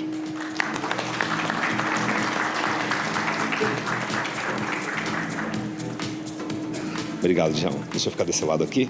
Você tem que... Isso. Obrigado. Bom, pessoal, vamos começar, né? Acho que a gente tem uma soma de grande experiência aqui no palco. Então, eu pedi para os convidados prepararem algumas perguntas, né? Para a gente passar para o Diogo. Vamos colocar você à prova hoje, tá, Diogo? Vamos ver. Vamos lá. A gente vai dar nota no final, tá? Vou começar com o Odercio. Odercio, você quer colocar uma questão para o Diogo, para a gente poder interagir um pouquinho? Deixa eu colocar o microfone aqui para você. Vê se está funcionando, por favor. Tá. Bom, boa noite. Obrigado pela apresentação. Você sabe que é o assunto que todos nós de TI estamos de saco cheio de ficar ouvindo. Sobre inteligência artificial, né, cara? A gente está recebendo uma enxurrada, tudo que é evento que nós amamos a inteligência artificial, né? E na prática, bastante dificuldade de prever o futuro. Né? E uma cobrança insana, dependendo, obviamente, de cada empresa aí, né, do seu ramo de negócio, né? Mas do próprio conselho querendo saber, querendo entender, mas isso vai transformar, não vai transformar, né? O modelo que você apresentou aqui no final, como que ele vai ser no colapso, não vai ser? Então tem bastante, realmente acho que a gente tem mais perguntas do que certezas nesse momento, mas não vamos ignorar e sabemos que a mudança de fato já está aí. E aí você explorou alguma coisa que a gente tem falado bastante lá na empresa, que a IA não é mágica, né? Ela não vai acontecer no estalar dos dedos, e depende muito das pessoas. E sim, já fiz aquela pergunta, será que a gente vai emburrecer? A gente não vai emburrecer, né? A gente se pergunta isso quase todo dia lá. Mas aí a gente faz uma combinação também com o que a gente está tendo de mão de obra disponível. Falar de Brasil, no nosso caso aqui, a gente está cada vez mais tendo menos mão de obra disponível para o trabalho, seja lá qual tipo de trabalho que a gente está falando, né? E a gente vê uma geração mais nova com propósitos diferentes. E algumas dessas gerações já vão, as novas ainda, mais novas ainda, que vão para o mercado de trabalho, já vão nascer com o IA pronto, né? Aquele embedded, não é isso? O cara já vai estar lá, built-in, já vai ter lá o IA, né? Então, se é que dá para falar alguma coisa, né, de futuro, mas como tua visão aí do teu estudo, né? Como que essa força de trabalho vai se comportar, seja da geração mais nova, que já vai vir com isso embutido, que vai ter pouca experiência e já vai ter resposta pronta, e das gerações que tem mais experiência, mas que tem uma certa dificuldade com a tecnologia. Então, essa combinação Como que vai acontecer aí na tua visão?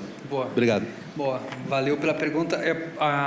Eu vou começar trazendo algumas evidências do que a gente já sabe, né? Tem muita coisa que a gente não sabe, mas dentro desse processo de transformação do mercado de trabalho, durante já a literatura científica nos mostra que essas profissões do colarinho branco, né, administrativas, seriam mais facilmente transformadas e passando por um processo de automação maior.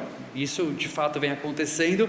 A gente não sabia o que as organizações iriam preferir. Se eu pego profissionais mais jovens e dou IA para elas, para essas pessoas, ou se eu pego profissionais mais sêniores e dou IA. Hoje a gente já tem algumas evidências, e evidências mais robustas, mostrando que as organizações estão preferindo esse segundo caso, ou seja, munir profissionais mais sêniores com inteligência artificial para o ganho de produtividade. E aí a gente já começa a ter um impacto direto no mercado de trabalho. Então, vagas para profissionais júniores e vagas de estágio, elas estão passando por um enxugamento. Isso está acontecendo já no Brasil, mas também nos Estados Unidos. Uma pesquisa mostrou que dos últimos 2 anos, 25% da oferta de vagas para júniores vem passando por um processo de encolhimento. Então, também é uma estratégia das organizações. E aí a gente tem duas questões que são fundamentais. Uma do ponto de vista social, uma do ponto de vista das organizações. Do ponto de vista social o impacto direto que isso pode ter para essa força de trabalho imediato, né? Segundo quem serão os sêniores e líderes do futuro se a gente está tendo menos os júniores de hoje e como que a gente consegue adequar essa geração que é diferente, que tem propósitos, visões diferentes, né? Então, essa é uma perspectiva de evidências que a gente tem. Agora, o que a gente não sabe e vai depender muito, não só do desenvolvimento tecnológico, mas também do processo de adoção e, enfim, do comportamento das pessoas, é como vai dar esse processo de transformação das ofertas de vagas de trabalho. Porque a inteligência artificial consegue fazer um monte de coisa, mas, de novo, né, a gente entrou nisso que você falou, né, a pressão do conselho é uma loucura, e é o FOMO que eu falei, né? E isso acaba... A IA vive um hype tão grande que trouxe esses investimentos tão malucos, de promessas tão insanas, e agora, né, com o passar do tempo, a gente começa a separar o que é espuma do que não é. Então, tem até um conceito que a Harvard Business Review apresentou esse ano, que é o Work Slop. Né? Então, tem o AI Slop, que é esses conteúdos porcaria feito com inteligência artificial, e eles trouxeram o Work Slop, que é o trabalho mal feito com inteligência artificial e como isso começa a munir a produtividade. Porque eu tenho um profissional específico que aí ele tem que usar inteligência artificial e aí ele quer usar para terceirizar o que ele não quer fazer mesmo, e aí ele faz, sei lá, um relatório com IA e manda para frente. Aí a pessoa que ele começa a ler aquilo fala, não, essa informação está errada, isso aqui não faz sentido, está mal escrito, tem que refazer. Né? Então essa refação, em média, na pesquisa que foi feita, está demorando 2 horas, ou seja, 2 horas de um tempo perdido de uma coisa que tem que ser refeita. Então, de novo, né, tem esse processo dentro como o colega de trabalho, mas tem o desafio também do processo de adoção da IA, seja para ganho de produtividade ou para desenvolver um novo produto e serviço. É por isso que eu falei, acho que da importância de pensar essa reengenharia de processos, aonde dentro da minha organização faz sentido eu colocar inteligência artificial hoje, qual processo, se eu mudar, eu ganho produtividade, e onde eu não preciso mexer. Né? Então, a gente, sei lá, eu vivi um pouco disso há uns anos atrás, sei lá, 7 anos atrás, com muito menos ênfase, mas que foi a fúria do blockchain. Queriam colocar blockchain em tudo. Eles falaram, mano, você não precisa de um blockchain, você precisa de um bloco de notas no papel, sabe? Resolve o seu problema. Assim, é um caso extremo, mas é isso, e a gente está vivendo a mesma coisa com inteligência artificial. Saiu um estudo muito recente que eu coloco esse fim de semana, um estudo acadêmico, que analisou as implementações de agentes de inteligência artificial em diferentes indústrias, em diferentes mercados. E aí, o que a gente percebe é que, de fato, é bastante promissor, mas muitas vezes a organização nem está preparada para aquilo. E muitas vezes, tecnologicamente, também não. Eu sei que no estudo eles colocam que esses agentes, em média, eles conseguem fazer só 5 passos antes da intervenção humana. Então, como que a gente consegue melhorar um processo usando IA? Né? Então, eu acho que o FOMO, esse desespero, porque também tem a promessa, né? Se eu não fizer, o outro vai fazer. né? E aí eu vou ficar para trás, eu vou ficar obsoleto. Não, você não vai ficar obsoleto em 6 meses se você não implementar a inteligência artificial, sabe? É melhor que você implemente de uma maneira sustentável, regrado, pensando na organização do seu trabalho. E aí isso eu conecto numa outra perspectiva, que é o que vai ser aceito ou não pela sociedade, né? E, de novo, é aquilo que eu coloquei, mudança de comportamento. Pode ser que as pessoas não queiram mais falar com o IA para pedir uma pizza, sabe? Que ela prefira uma tela. Então é um desafio que a gente tem mesmo dessa perspectiva de entender o comportamento e o processo de adoção. Porque falam, não, a interface visual, o smartphone vai desaparecer. Não sei, como é que você vai buscar um mapa? O mapa você quer ver às vezes. Então, essa questão de funcionalidades, perspectivas e comportamentos, isso vai ser colocado. E para o mercado de trabalho ainda mais. Vou dar um exemplo aqui. Sei lá, eu tenho uma IA que consegue substituir uma assistente de um executivo. Pode ser que a gente chegue nesse nível de conseguir executar todas as tarefas. Mas será que o executivo quer um agente de IA ou quer uma pessoa humana? Então isso vai depender do comportamento desse processo de adoção também. Então é muitos níveis de incerteza, e a gente está vivendo esse processo de transformação que eu acho que é muito maior do que a gente viveu com a revolução industrial. E só que a gente não consegue entender todos esses desdobramentos ainda, porque é muito cedo. Tá bom, obrigado, Diogo. Obrigado, Dercy. Adriano? Xará. Tudo bom? Boa noite, pessoal. Tudo bem? Bom, Diogo, prazer. Parabéns pela palestra, pelo currículo também. Eu iria abordar um tema voltado também à cultura das organizações, enfim, tanto do indivíduo quanto o processo de formação, mas eu acho que está muito alinhado com o que você colocou nessa primeira pergunta, então vamos mudar um pouquinho. Eu queria falar sobre regulamentação. Tá. Né? Então, hoje a gente tem um desafio grande dentro da organização, que é a questão da segurança, né, do valor do dado em si, né, quais são as ferramentas, qual que é o framework que a gente vai adotar nas companhias, né? Eu sei que a gente está em vias de um projeto de regulamentação pelo governo federal, mas na prática, dentro das organizações, ainda é uma incógnita. Né? Isso é um risco iminente que as organizações têm, expor seu valor, o risco, tudo mais. Então, assim, eu queria a tua visão um pouquinho sobre esse tema. Né, o que você viu, o que pode acontecer com isso, se cada empresa vai tomar a tua linha, vai definir normas próprias, ferramentas, soluções, ou vai ter ali uma regulamentação maior que vai dar a diretriz disso. Boa, a pergunta é excelente, e eu sempre falo, né, com as organizações que muitas vezes elas entram nesse FOMO maluco, né, então preciso fazer e tal. Galera, todo mundo aqui precisa usar inteligência artificial. E se não provar que não está usando inteligência artificial, está demitido. Aí você treinou essa pessoa? Primeiro, você tem uma política de uso de IA? Né? Então, muitas organizações cobram, mas nem tem uma política de uso de IA. Então, não fala para o funcionário qual ferramenta pode usar, o que pode fazer, que dados pode colocar, e aí acontece uma série de coisas, né? Documentos que são criados com IA e não são validados, vazamento de dados, uso de ferramentas indevidas. Então, do ponto de vista da organização, precisa ter uma política de uso, enfim, né? Como tem política de privacidade, política de segurança, a gente tem que ter uma política de uso da inteligência artificial. E essa é uma perspectiva de uma forma mais imediata, pensando nas organizações. De fato, no Brasil, a gente tem uma proposta de legislação, então é um marco regulatório, um projeto de lei que foi aprovado no Senado no ano passado, em dezembro do ano passado. Isso está sendo tramitado na Câmara dos Deputados. A Câmara dos Deputados, elas fizeram várias audiências públicas com especialistas, inclusive a Câmara me convidou, participei de audiências públicas, né, para comentar sobre o projeto de lei.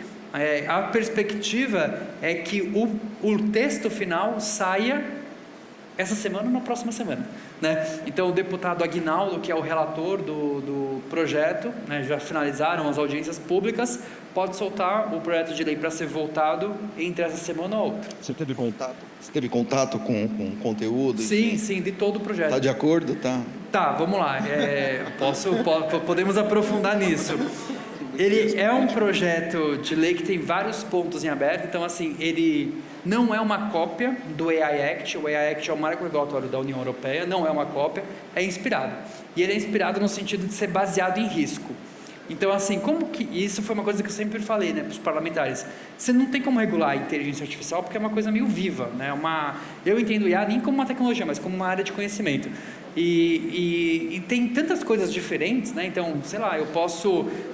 O sistema que destrava meu iPhone é uma IA, é um modelo de IA. É um sistema que faz uma tradução, é um sistema de IA. O joguinho que eu jogo, que tem ali o negócio de... é IA. Mas aí um sistema da área da saúde, que faz diagnóstico, também é IA. Um sistema que vai trabalhar dentro de um processo de migração é IA. Só que todos eles têm impactos e magnitudes totalmente diferentes. Então, parecido com o que a União Europeia fez, esse projeto de lei ele é baseado em risco. Então, você tem tipos de inteligência artificial que não vão ser permitidos, tipo arma autônoma, essas coisas que têm alto risco. Então, por exemplo, a área da saúde, crédito, etc. Então, você precisa ter um compliance maior, ter uma explicabilidade maior. E aí tem outros tipos de IA que é mais tranquilão, entendeu? Tipo, sistema de recomendação também estava numa disputa ali para ver se ia entrar como alto risco ou não, muito por conta, não de um sistema de recomendação de um streaming ou de um e-commerce, mas principalmente porque o sistema de recomendação ele controla o fluxo informacional nas redes sociais, né? Então, isso tem um impacto maior. Mas aí tem uma série de perguntas que estão em aberto. Tem 2 pontos que são fundamentais, que até coletei essas informações hoje sobre isso. Tem 2 pontos que estão mais deixando ali os deputados confusos, que eles não sabem muito bem como resolver a questão. O primeiro deles é o que eu falei na palestra, da responsabilização. Porque é uma cadeia. Então, às vezes, tem uma empresa que cria um modelo fundacional, aí tem uma outra empresa que cria uma aplicação, e aí uma outra empresa cria uma aplicação em cima dessa. E aí, essa última da ponta que fez algum tipo de ação indevida, que trouxe o prejuízo para alguém. Como que eu faço essa responsabilização? Esse é um dos pontos que está em aberto, e aí o ponto mais crítico, que está em maior disputa, é sobre direitos autorais. Né? Então, direitos autorais é o tema que está mais pegando, porque as grandes empresas de tecnologia, elas não querem pagar nada e não querem que tenha direitos autorais. Tanto é que isso virou uma questão, olha que interessante, lembra que eu falei da questão geopolítica? Virou uma disputa geopolítica, porque a China, ela tem um plano de IA desde 2017, e o plano de IA da China é chegar em 2030 com o que eles estão chamando da supremacia tecnológica. Ou seja, eu tenho a tecnologia mais parruda e eu não dependo de ninguém. E se você olha o planejamento de 2017, o documento é público, eles têm 2 marcos, 2020 e 2025. E eles cumpriram tudo de 2020 e cumpriram tudo de 2025. O único gargalo para a China é a questão dos semicondutores, mas eles estão avançando muito rápido no desenvolvimento de tudo isso. E os Estados Unidos não tinham, tá? Esse planejamento do governo federal. Então, a Casa Branca, ela abriu uma chamada pública no primeiro semestre desse ano para que as empresas, a sociedade civil, quem quisesse, pudesse mandar contribuições para eles montarem um plano. E aí é interessante que várias das grandes empresas de tecnologia, das Big Techs, no plano eles colocam exatamente isso. Olha, direito autoral é um problema, viu? Direito autoral não é só um problema, direito autoral é uma questão de segurança nacional. Olha só, porque se a gente tiver restrição de uso de dados para treinar nossos modelos, o que vai acontecer é que a China vai usar, e aí a China vai sair na frente e a gente pode ser prejudicado. Então virou questão de segurança nacional também, né? Só que ao mesmo tempo você tem toda uma indústria criativa que movimenta o PIB, que depende disso também. Então é uma disputa que tem, não só nos Estados Unidos, ao redor do mundo todo, e aqui no Brasil isso está posto também. Então, o que eu estou contando para você são essas disputas que existem, que agora a gente precisa ver como elas vão ser materializadas dentro do texto que deve sair nessa semana ou nas primeiras semanas de janeiro no máximo, porque finalizou já o processo de audiência pública e tal. Então vamos ver o que vem aí do marco regulatório de IA. Nessa mesma perspectiva, só complementando, a gente acha que tem 3 grandes pautas de IA no Brasil. A primeira é a regulação, que é o projeto de lei. A segunda é o Plano Brasileiro de Inteligência Artificial, que o MCTI, que é o Ministério de Ciência e Tecnologia, eles criaram. Então, tem já um orçamento para investir 23 bilhões de reais em inteligência artificial em 4 anos. Eu também participei, o MCTI chamou para algumas oficinas lá, a gente participou, né, como acadêmicos, demos algumas dicas e pelo menos as coisas que a gente falou eles aceitaram. E dessas 23 bilhões, você tem para pesquisa e desenvolvimento, criar um modelo local, enfim, e aumentar o nosso parque tecnológico, né, porque hoje a gente nem tem uma infraestrutura computacional para conseguir treinar um modelo do zero, né, não tem nenhuma instituição no Brasil que tenha capacidade computacional para treinar um LLM do zero, não existe. Os modelos que são brasileiros, eles são modelos de código aberto que foram adaptados, né, fizeram o Fine-Tuning. Então você tem 23 bilhões e o que eu acho mais interessante é que desses 23 bilhões, 13 bilhões é para promover a adoção da inteligência artificial pela indústria, por diferentes setores, serviços, enfim. E foi uma coisa que a gente levou. O foco não deve só ser treinar uma IA ou desenvolver pesquisa em IA, não, mas promover a adoção. Porque a literatura também mostra que essas GPTs, né, que são essas tecnologias de propósito geral, os países, as organizações que vencem, não necessariamente é quem criou só, mas é quem passou pelo rápido processo de adoção. E é isso que a gente tem que fazer, a gente tem que transformar nossa indústria, os nossos segmentos de mercado com que a gente consegue tirar de proveito da IA. E aí a terceira pauta que eu comentei, que também deve entrar no projeto de lei, é o Redata. Então o Redata ele começou com uma medida provisória do presidente, né, do Lula, mas que foi encabeçado pelo Ministério da Fazenda, que é a antecipação, vocês falaram da reforma tributária, né, mas a antecipação da reforma tributária para incentivar a construção de data centers no Brasil. Então isso é previsto ali um investimento de até 2 trilhões de A, porque o Brasil tem recursos renováveis, vamos dizer assim, a energia, a matriz energética do Brasil é renovável, então isso é um ponto positivo e a gente processa, pelo menos é o dado oficial, né, que o Ministério da Economia trabalha, o Ministério da Fazenda, 60% dos dados são processados fora. Então eles querem trazer para processar dentro do Brasil também, incentivar a indústria. Claro, aí tem uma série de disputas também que vão estar em debate, essa é uma pauta que vai estar muito quente ano que vem na área de tecnologia, porque muita gente fala, tá, mas esses data centers vão ser para quem? Vai ser para processar dados de brasileiro ou vai ser para processar dados de fora? Porque se for para processar só dados de fora, a gente meio que vai virar um celeiro de data centers para usar nossa energia e seria quase que uma exportação de commodity por meio de serviços de tecnologia. Então, essas são essas grandes 3 pautas que vão estar quentes aí, pensando do ponto de vista de política pública e governo. Obrigado, Adriano. Obrigado, Diogo. E para fechar aqui, pessoal, passar para o Djalma. Professor Diogo, primeiro, obrigado pela apresentação. Sempre traz alguns insights novos para a gente, um olhar diferente para a IA. Eu queria explorar um pouquinho o tema que você trouxe do colega de trabalho de IA. Então, como o Odécio falou, né, a gente participa de um monte de evento, está sempre falando de IA, e eu já tinha visto aquele gráfico que me deixou bastante preocupado, na verdade, mostrando a produtividade do indivíduo sem IA, o indivíduo com IA versus o time com IA. E a diferença parecia muito pequena. E não me mostraram os outros gráficos.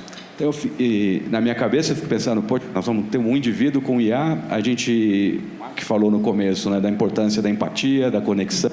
Você trouxe o UX, Design Thinking, a gente precisa de colaboração, de cocriação, e parecia apontar para o mundo onde eu tenho um indivíduo com IA, e foi, puxa, isso a médio prazo, a longo prazo, não me parece sustentável. Eu queria que você passou rápido num segundo slide, né, que comentava um pouco sobre isso, se você pudesse falar, claro, trazer um pouquinho mais. E exatamente isso, né? Eu acho que o pessoal tem uma tendência de pegar, tipo, a primeira parte do estudo e não ler tudo, sabe? Então é exatamente isso, né? Todo mundo só usa o primeiro slide ali, que mostra... Vira manchete. Que vira a qualidade do trabalho, a produtividade e tal. Então quer dizer que o humano com IA é melhor do que um time. Se a gente olhar pela ótica da entrega e da qualidade da produtividade, pode ser que sim. Eu coloco pode ser, porque, de novo, é um estudo que foi feito em uma empresa, né, que tem um recorte muito específico e analisou um tipo de tarefa, né? Então, pode ser que se eu replicar esse estudo em outras empresas, outras realidades, sejam dados diferentes. Mas o segundo dado, ele mostra uma outra ótica, que é justamente essa questão, o olhar mais humano do trabalho. E aí, a IA, quando ela entra no time, ela muda a dinâmica do time, ela começa a trazer mais confiança para o time. Ela funciona como se fosse um terceiro elemento, né? Eu não tenho filho, mas um amigo meu tem 3 filhos, né?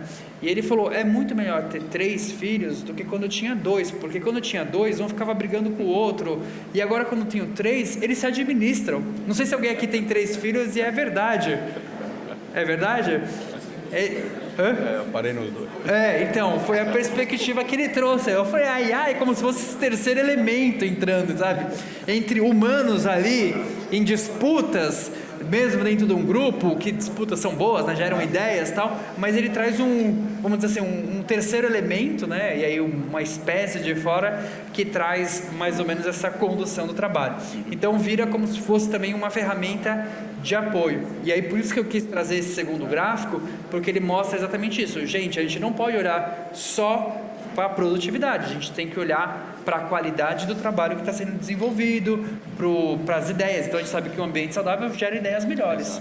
Tá? Acho que tem o impacto de médio e longo prazo que você vai ter, né? Porque você está sozinho. Claro, então com esses dados a gente consegue entender que o time, né, com inteligência artificial, que está virando uma prática, né, é o que pode trazer o melhor benefício. E eu acho que daqui um ano esses dados vão estar já defasados, porque todo mundo vai já começando a incorporar IA, né? Então eu acho que é um movimento natural que isso vai acontecer, da mesma forma que hoje ninguém trabalha sem usar uma ferramenta de escritório, a internet, a IA também vai estar, mas aí a gente precisa de uma política bem desenhada, dar o treinamento, enfim, entender o que a gente quer extrair da inteligência artificial dentro do nosso negócio.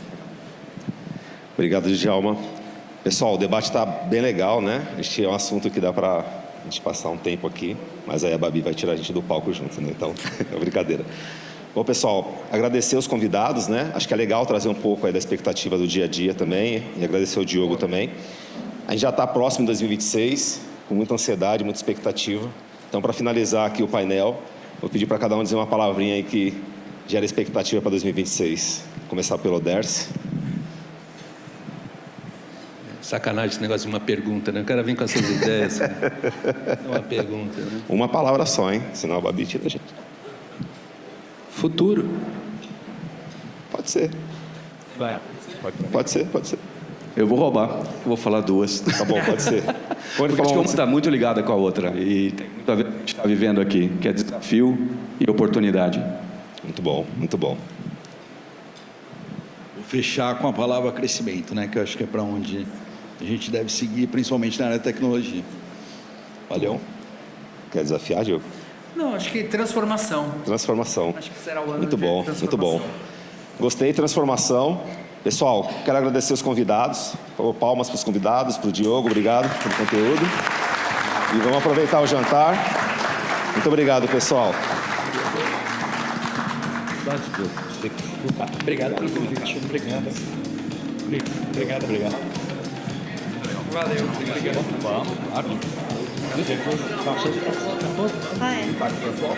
Vamos fazer uma foto aqui com todo mundo? Deixa eu entrar aqui no meio, né, gente? Ai, meu Deus.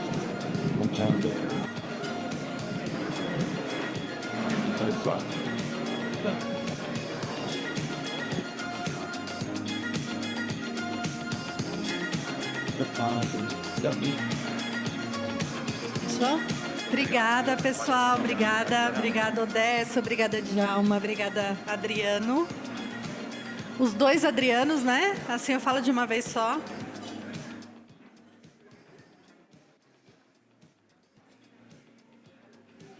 Sim.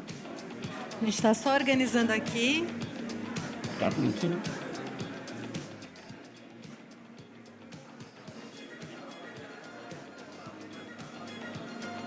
Vamos lá? Na verdade, eu vou voltar a agradecer, eles acabaram de descer aqui. Agradeço ao Diogo Cortis pelo evento, né, pela apresentação dele. A todos os nossos convidados e speakers que participaram aqui do painel. Uma pena não ter mais tempo, porque daria ali... Acho que o evento inteiro poderia ser a discussão, a palestra seria muito legal. A gente vai pensar nisso para o ano que vem, deixar um painel um pouco maior, porque tem bastante assunto. Acho que daria para ficar a noite inteira aqui falando sobre isso. Ainda mais um tema que está o tempo inteiro falando, mas sempre tem mais o que falar. Muito obrigada a todos vocês, então, a todos vocês que estão aqui. Acho que foi um painel muito legal para a gente ter alguns insights, para a gente pensar em algumas coisas que estão acontecendo, tentar trazer a tecnologia, não só a tecnologia, mas a inteligência artificial. E o que a gente quis fazer nesse evento também é trazer a parte humana, né? Porque o humano é o centro de tudo. Tanto que a gente fez nas divulgações uma brincadeira com a Frida, até as mulheres que estão aqui no final vão receber um lenço, que tem toda uma história por trás. A gente fez uma pintura, pediu para uma artista mulher fazer essa pintura para a gente, pensando em tentar trazer a parte humana, relacionar isso com a tecnologia. Eu acho que a palestra do Diogo trouxe isso, e a gente aqui no painel também tentou trazer. Agora eu vou dar um recado novamente para o pessoal que está em casa. Eu falei, acho que durante o evento inteiro, na abertura, aqui no meio e agora no final, a gente pediu para que o pessoal se cadastrasse para concorrer a alguns brindes, como a gente faz todo ano. E agora a nossa equipe vai disponibilizar no chat aqui do nosso evento os ganhadores. E aí fiquem atentos que nas próximas semanas a gente vai entrar em contato para poder entregar esses brindes para vocês. E parabéns! Agora, eu vou dar os recados finais. A gente está chegando aqui no finalzinho do nosso encontro. Acho que estou bastante feliz que a gente conseguiu trazer tanta gente para cá num dia chuvoso, que trouxe aí alguns problemas de chegada, mas acho, primeiramente, agradecer a todos que estão presencialmente aqui, ao público que está online e acompanhou a gente aí até o final.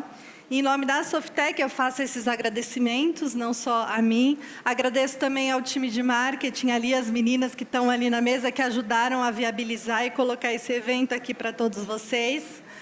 Agradeço também o Diogo Cortiz, aos speakers, que ajudou. O Diogo trouxe essa visão de futuro, né? Tentar trazer um pouco como vai ser o futuro. Acho que por isso que a gente colocou do imaginário à inovação, a gente tem que tentar imaginar o que vai ser esse futuro, né? A gente espera que seja sempre melhor, e é isso que a gente está aqui. Acho que essas conexões que a gente constrói nessa jornada é que fazem a gente evoluir, enfim, e tudo mais.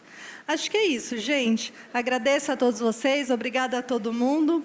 Que tenham um excelente fim de ano. A gente está aqui já há algumas semanas do Natal com as suas famílias. E que a gente se veja aí na próxima edição em 2026, tá bom? Obrigada, gente. Não vão embora, ainda podem ficar aqui, que a ideia é a gente continuar a conversar um pouquinho. Tem o pessoal que ainda não jantou, que vai jantar agora, então fiquem à vontade. A gente está aqui, a gente só está encerrando essa parte do palco, a gravação e tudo mais, mas vocês continuem aqui conosco, tá bom? Obrigada, gente. Boa noite.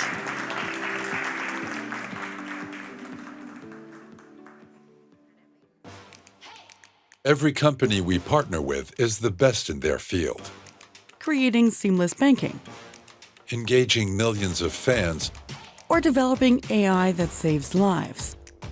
But being the best is no longer enough.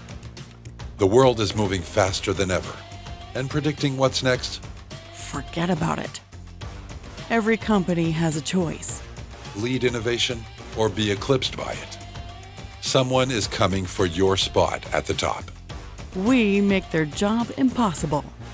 We're not just another technology vendor here to dazzle with fluff or empty promises. We're a software engineering partner that helps companies move forward through technology that improves lives. The products and services that people and businesses depend on, day in, day out. We help move the needles that matter for the world's most innovative companies. By removing complexity, by combining knowledge with AI, by being trustworthy and dependable. Simple, smart, reliable. That's our mantra. We pioneered the global nearshore model to give you access to the best technical minds with the speed and proximity that make execution flawless. We don't just talk about change, we engineer it. No endless PowerPoints, no empty promises. We don't reinvent or reimagine. We drive results.